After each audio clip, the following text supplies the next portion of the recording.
হাদিস শুনলাম ধ্যান দিয়ে। তিরমিজি শরীফের হাদিস। হজরত আনাস ইবনে মালিক রাদিয়াল্লাহু তাআলা আনহু বলছেন, হজরত আনাস ইবনে মালিক রাদিয়াল্লাহু তাআলা আনহু বলেন যে সাহাবাদের মধ্যে এক ব্যক্তির ইন্তেকাল হইয়া গেল। সাহাবাদের মধ্যে এক ব্যক্তির ইন্তেকাল হইয়া গেল।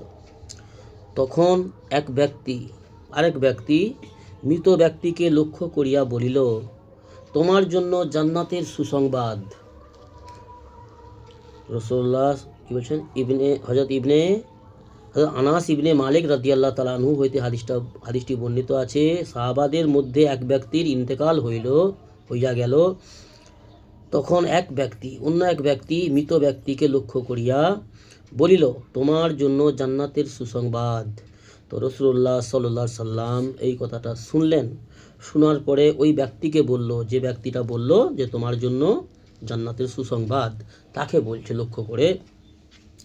উক্ত ব্যক্তিকে ইরশাদ করিলেন, ওই যে ব্যক্তিটা বলছিল তোমার জন্য জান্নাতের সুসংবাদ, ওই ব্যক্তিকে বললেন, এই কথা তুমি কিভাবে বলিতেছ? এই কথাটা তুমি কিসের ভিত্তিতে বলতেছ?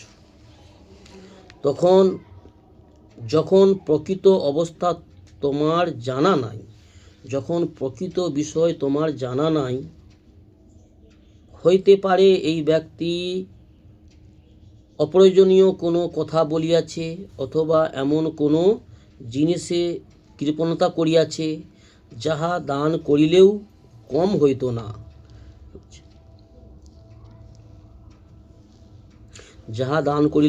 হইত না। কৃপণতা খুব মারাত্মক জিনিস। আল্লাহ পছন্দ করে কৃপণকে। বখিল মনে করে পয়সা যদি গরিবকে 10 টাকা দিয়ে দিই, যদি ওখানে 200 টাকা 500 টাকা দিয়ে দিই, দিন ইসলামের পথে নেক কাজে, ভালো কাজে, মসজিদ হবে, আল্লাহর ঘর আছে, তার 5 কোটি টাকার মালিক, অর্থ সম্পদ অট্টালিকা অনেক আছে, কিন্তু সে মনে করছে কি যে আমি ওখানে যদি এখন 50,000 দিয়ে দিই, আমার তো ক্যাশ যে ঘরে আছে তার থেকে 50,000 কমে যাবে। কৃপণতা বা আল্লাহর প্রতি বদগুমানি, কমে যাবে। আল্লাহর রাস্তায় দিনের পথে আল্লাহর ঘরে খরচ করলে আল্লাহ পাক বরকত দেবে, বৃদ্ধি করে দেবে। তো এমন হতে পারে যে সে ব্যক্তি কোনো বাজে কথা, কাউকে অপ্রয়োজনীয় কথাবার্তা বলেছে, বা কারোর সঙ্গে কোনো খারাপ ব্যবহার করেছে, বা কৃপণতা করিয়াছে, যাহা দান করিলেও কমিত না। যেমন এলেম শিক্ষা দেওয়া, এগুলো এলেম শিক্ষা না দেওয়াটাও কৃপণতা। জেনেও দিন ইসলামের জ্ঞান অর্জন করে, জানি আমি এই যে আমি তোমাদেরকে বলতেছি, তাই না?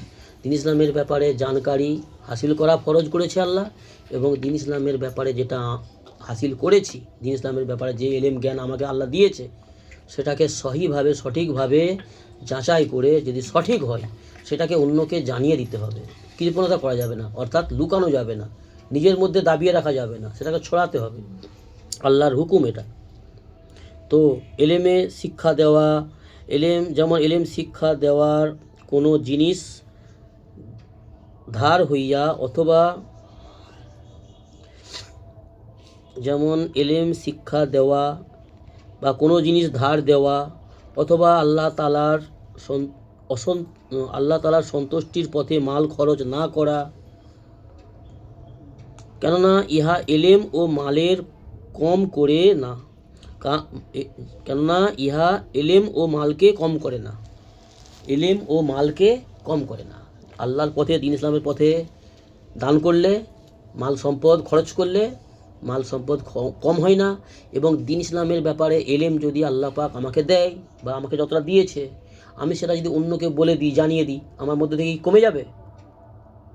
কমবে না, বরঞ্চ আল্লাহ পাক আরও বৃদ্ধি দেবে। আরও ভালো ভালো কিছু আল্লাহ আমাকে বেশি দিন ইসলামের জ্ঞান আমাকে দেবে, জানিয়ে দেবে, কারো না কারো মাধ্যমে, কিছু না কিছু, কোনো না কোনোভাবে।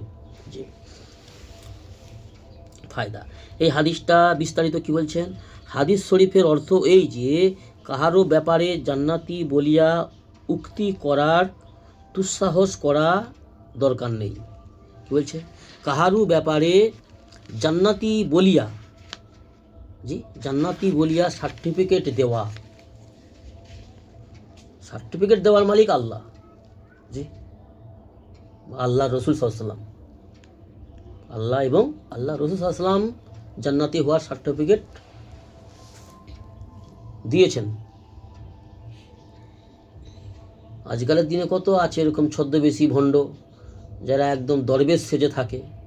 জি, পীর সেজে, দরবেশ সেজে জনসাধারণকে লুটতিছে, কত নোংরা কাজ করতেছে, কত রেপ করতেছে, কত নারীদের ইজ্জতের সঙ্গে ঝিলিমিলি খেলছে, লোকের লক্ষ লক্ষ কোটি কোটি টাকা হরপ করে নিচ্ছে, মানে লুটপাট করে নিচ্ছে।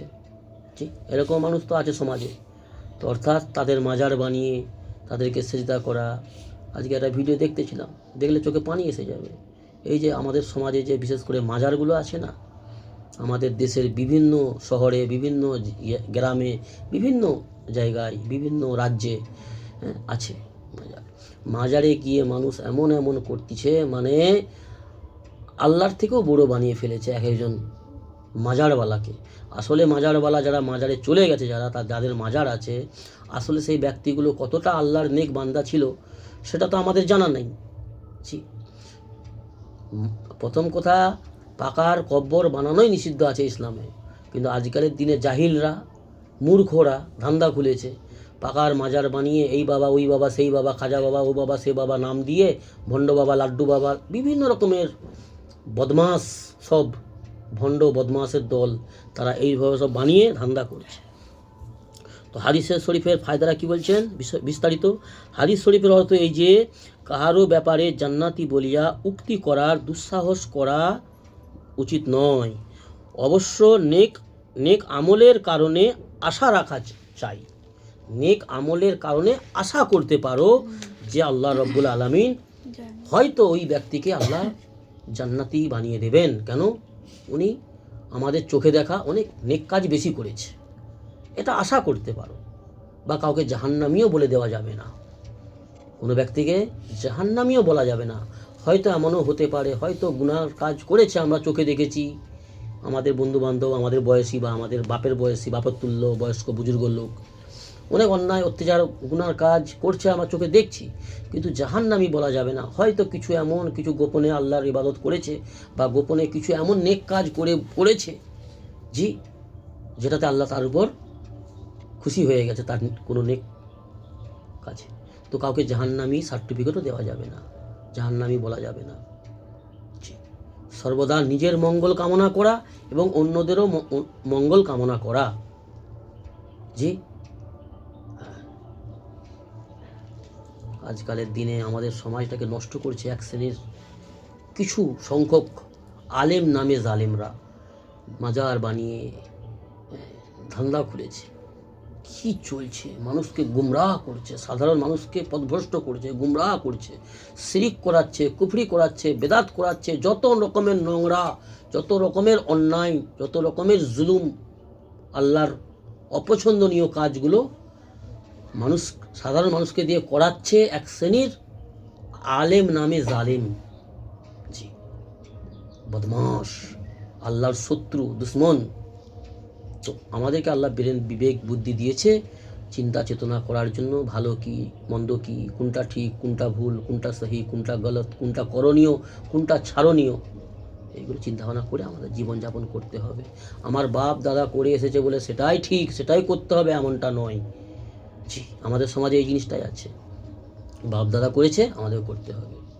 আমাদের অমুসলমান সমাজ ভাইদের মধ্যে দেখবে, আমাদের আশেপাশে যারা বাস করে অমুসলমান, বিশেষ করে আমরা তো হিন্দু সমাজের সঙ্গে বেশি মিলেমিশে বাস করি, তো আমাদের হিন্দু ভাইদের মধ্যেও অনেক ভালো মানুষ আছে, অনেক ভালো মানুষ আছে, দান খায়রাত করে, সাদকা করে, মানুষের সাহায্য করে, নরম মনের মানুষ, মানে এত সুন্দর মন তাদের আছে আমাদের সমাজে।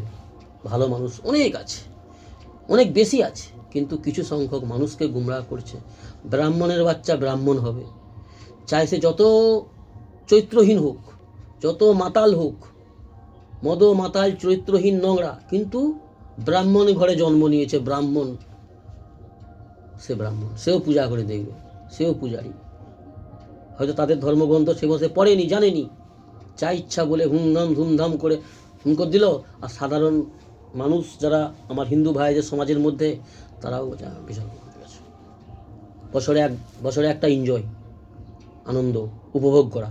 আর আমাদের মুসলমান সমাজেও আছে বেশ কিছু, অনেক, আমাদের মুসলমান সমাজ তো ওদের থেকেও বেশি আছে, যারা পীরের ঘরে পীর, পীরের বাচ্চা পীর। জি। নবীর ঘরে আল্লাহ যেমন নবীর পাঠিয়েছে, আমাদের ইতিহাসে, ইসলামের ইতিহাসে নবীর ঘরে আল্লাহ নবী পাঠিয়েছে, নবীর ছেলে নবী আল্লাহ করে পাঠিয়েছে, নবীর ছেলেকে আল্লাহ নবুবত দিয়েছে, নবী হয়েছে।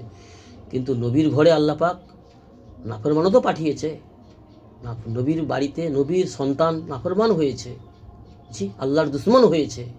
আবার আল্লাহর দুশ্মনের ঘরে আল্লাহর দুশ্মনের সন্তানকে আল্লাহ নবী বানিয়েছে, নবুবত দিয়েছে, বড় উচ্চ মকাম দিয়েছে, ইব্রাহিম নবী। জি, এরকম অনেক আমাদের কাছে ইতিহাস আছে।